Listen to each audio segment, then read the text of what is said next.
প্রিয় দর্শকবৃন্দ, আপনার স্ক্রিনে এখন যে দৃশ্যগুলো দেখছেন এগুলো ইরানের ইতিহাসের সবচেয়ে সফল অভিযানগুলোর একটা। ইরান এমন এক বিশাল নেটওয়ার্ক ধরে ফেলেছে যেটা ছিল মোসাদ মানে ইসরায়েলি গুপ্তচর সংস্থার পরিচালিত।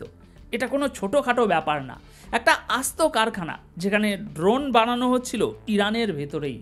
আর এই ড্রোনগুলোই রিসেন্টলি ইরানের অভ্যন্তরে বিস্ফোরণ ঘটিয়েছে। বড় বড় আক্রমণের পিছনে এগুলোর হাত ছিল। ইরানের প্রতিরক্ষা ব্যবস্থাও তখন কিছু ধরতে পারেনি, কারণ শত্রু ছিল ভেতরেই। তাই এবার ইরান যেটা করেছে তা শুধু প্রতিরোধ না, একটা প্রতিশোধও বটে। ইরানের গোয়েন্দা সংস্থা এবার 10 কদম এগিয়েছিল। একটা আসন্ন আক্রমণ যা সামনে কয়েকদিনের মধ্যেই ঘটতে যাচ্ছিল তা তারা সময়ের আগেই ধরে ফেলেছে। এটা সেই হামলা না যা কবে হবে কেউ জানে না, এটা সেই হামলা যেটা আগামী কিছুদিনের মধ্যেই ইরানকে কাঁপিয়ে দিত। কিন্তু তার আগেই তারা সব ফাঁস করে দিয়েছে।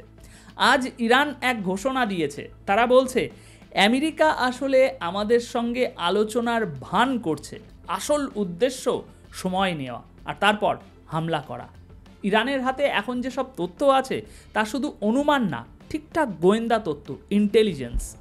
সম্প্রতি তারা এমন একটা কারখানা ধরে ফেলেছে যেখান থেকে ইরানের ভিতরেই হামলা চালানো হচ্ছিল। ইরান মানে এবার আগে ভাগেই মাঠে নেমেছে, এবং তারা একা না, চীন আর রাশিয়া দুজনেই ইরানকে সাহায্য করেছে এই অপারেশনে। কিন্তু সবচেয়ে বড় জিনিসটা কি জানেন? হিউম্যান ইন্টেলিজেন্স, অর্থাৎ মানুষের মাধ্যমে তথ্য ফাঁস করানো। এটাই ছিল ইরানের জন্য এই অপারেশনে গেম চেঞ্জার। কিন্তু এটা কিভাবে সম্ভব হলো? দেখুন, ইসরায়েল সম্প্রতি যে হামলাগুলো করেছে তারপর ইরান দ্রুততার সঙ্গে নিজেদের গোয়েন্দা নেটওয়ার্ক অ্যাক্টিভ করে। প্রথমে তারা খোঁজে কে জানতো প্রেসিডেন্টের অবস্থান, কে জানতো প্রেসিডেন্ট কখন কোথায় যাচ্ছেন। মানে এই সব তথ্য তো আর বাইরে থেকে কেউ জানে না, অর্থাৎ ভেতর থেকেই কেউ তথ্য পাচার করেছিল। কোনো না কোনোভাবে অভ্যন্তরের লোকজনই এতে জড়িত ছিল। এইভাবে খুঁজতে খুঁজতে খুঁজতে তারা সেই গোটা চক্র ধরে ফেলে। এবার ইরান যা করেছে তা আগের চেয়ে এক ধাপ এগিয়ে। তারা ডবল এজেন্ট নিয়োগ করেছে, মানে তাদের নিজের লোকজনকে শত্রুর ভিতরে ঢুকিয়ে দিয়েছে। রাশিয়া আর চীন এই কাজে তাদের প্রযুক্তিগত সহায়তা দিয়েছে, কারণ এই ধরনের যোগাযোগ কমিউনিকেশন ট্র্যাক করতে হলে প্রযুক্তি দরকার, শুধু মানুষ দিয়ে সম্ভব না। মানে যারা একসময় রাজা শাহ পাহলভির শাসনকে সমর্থন করত ইরানের ভিতরে, তারা আজও ইরানের ভিতরে আছে। তাদের পরিবার, তাদের সম্পদ সব ইরানের মধ্যেই, আর তারা সুযোগ পেলেই হামলা চালায়। কিন্তু এবার যা হয়েছে তা ছিল সম্পূর্ণ প্রযুক্তি নির্ভর এবং হিসেব করে চালানো। দেখুন, এবার ইরান এক অভিনব কৌশল নিয়েছে। বিশ্বজুড়ে তাদের যেসব অ্যাসেট বা গোপন রিসোর্স ছিল সেগুলো সক্রিয় করার চেষ্টা করেছে তারা। রাশিয়া আর চীনের যে উন্নত প্রযুক্তি আছে, বিশেষ করে চীনের যেসব নজরদারি প্রযুক্তি ব্যবস্থা আর রাশিয়ার ইন্টেলিজেন্স সিস্টেম, সব এবার ইরান কাজে লাগিয়েছে। আর ইসরায়েলের জন্য এটা নিশ্চিত এক বিশাল ধাক্কা, কারণ এবার ধরা পড়েছে ওদের এক বিশাল নেটওয়ার্ক, সাইবার অপারেশন, ড্রোন হামলা, সব কিছু একটা গোছানো প্ল্যান ছিল। এখন ব্যাপারটা ভালো করে বুঝুন। ইসরায়েল যখন শেষবার আক্রমণ চালিয়েছিল তখন তারা ইরানের ডিফেন্স সিস্টেমের পাশে জ্যামার বসিয়েছিল। এই জ্যামার মানে এমন এক যন্ত্র যা র্যাডার বা ডিফেন্স সিস্টেমকে অচল করে দিতে পারে। তারা জানতো ঠিক কোথায় কোথায় ইরানের ডিফেন্স সিস্টেম আছে, সেই জায়গাগুলোকে অকার্যকর করে দিয়ে তারপর হামলা করেছিল।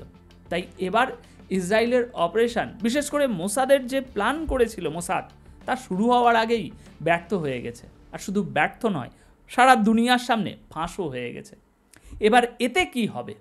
দেখুন, প্রথমেই যেটা হবে সেটা হলো ইসরায়েল তাদের সামরিক অভিযানগুলোর গতি কমিয়ে দেবে। যেমন ধরুন ড্রোন হামলা, সাইবার আক্রমণ বা ইরানের ভিতরে তারা যেসব গোপন মিশন চালায় সবই ব্যাহত হবে। এই অপারেশনগুলো চালাতে গিয়ে এখন ইসরায়েলকে অনেক সমস্যার মুখে পড়তে হবে। তাদের এখন পুরো কৌশল বদলাতে হবে এবং তার সঙ্গে সঙ্গে তাদের গোটা অবকাঠামো সবই নতুনভাবে গড়ে তুলতে হবে। আর এই গোটা পরিস্থিতির ভেতর থেকে সবচেয়ে বড় লাভটা যে করেছে সে হলো ইরান। কারণ কি? কারণ যখন আপনি শত্রুপক্ষের কোনো একটা সূত্র খুঁজে পান, তখন সেই সূত্র ধরে আপনি বহু তথ্য বের করতে পারেন। কোথায় কি চলছে, কে কোথায় আছে, কোন জায়গায় কি প্রস্তুতি চলছে, এক্সেট্রা এক্সেট্রা। এখন সব মিলিয়ে ইরানের গোটা নজরদারি ব্যবস্থা, মানে সার্ভেলেন্স নেটওয়ার্ক, আগের চেয়ে অনেক বেশি শক্তিশালী হয়ে উঠেছে, সেটাই আমরা দেখছি। দেখুন, ড্রোনের যেসব কারখানা থাকে সেগুলো অনেক বেশি সংখ্যায় থাকে না। সারা দেশে এমন বড়জোর 5-6টা কারখানা থাকে।